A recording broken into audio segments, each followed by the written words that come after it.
In the Muslim community, I consider myself a conservative Muslim as far as family values and my faith and orthodoxy is concerned.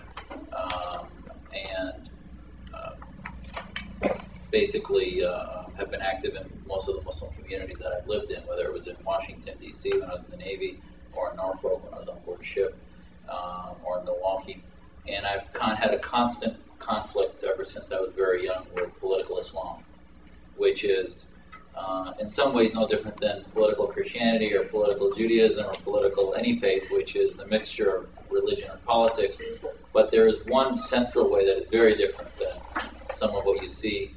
You know, for example, if you saw the Jeremiah Wright stuff and things like that, that's political Islam is a little similar, but in many ways it's different in that the construct of society that the Prophet Muhammad left as an example included not only laws that were based for personal practice or personal faith, but it included societal laws and a legal structure that was to guide government.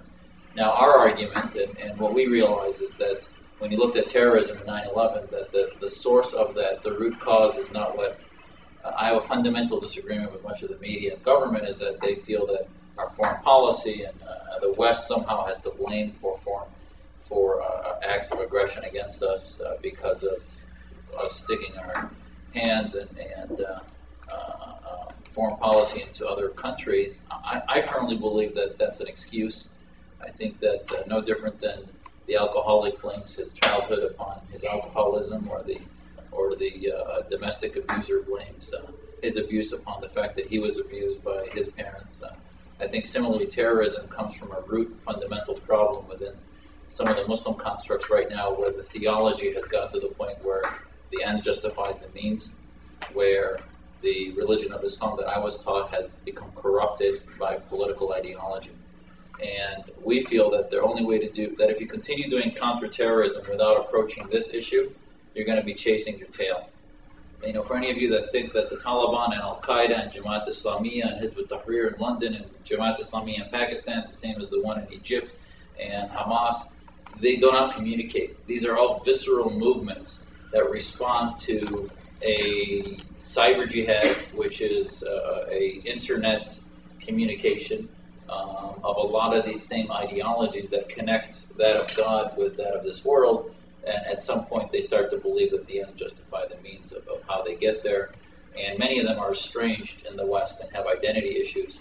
So as I talk to you about some of the work that we're doing, is most of it we're starting to find that the adults are a waste of time, actually. And that the best we can do in dealing with the older community is to expose their ideas. But changing them is almost impossible, I think. If we're going to do counterterrorism, you have to flood the internet with other magnets for some of these people that are converting or that are finding Islam or querying Islam, because right now we are losing the cyber jihad, we are losing the war of ideas, and that's really where we're headed and what we're doing. So the American Islamic Forum for Democracy, some of us gathered in 2002 and formally formed our bylaws in March of 2003. And we set some principles down that we said this is really what we need to do to defeat political Islam. And some of my co-religionists will say that, well, when I say defeat political Islam, it sounds like I want to make it outlawed or that I want to somehow put them in jail or prevent their free speech. And it's actually quite the opposite.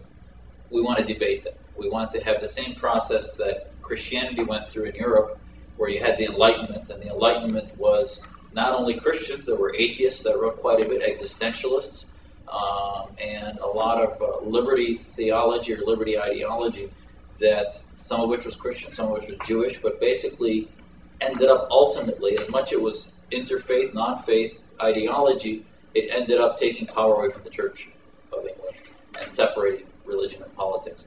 And I think that's really what has to happen in the Muslim community, is that we need an interfaith effort to separate religion and politics, to take away the stranglehold that the clerics and the imams and a lot of what are Islamists, those that believe in the faith having a position in societal ideology or government, Islamism. Islamism is a term that basically is synonymous with political Islam. And what we do is we want to engage them in this ideological debate. And our premise is that there is no more pious Islam than one where you're free to choose to pray, not to pray, to fast, to dress conservatively, dress loosely, freely, not cover your hair for women, whatever they want. That ultimate freedom and complete liberty is actually the most pious society, because people choose everything that they do. They choose to leave or stay in Islam. They choose to convert to another faith. All of these issues are right now not debated in the Muslim world.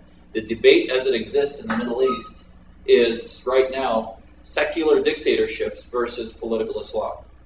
And if we leave that debate between those two things, political Islam is going to win.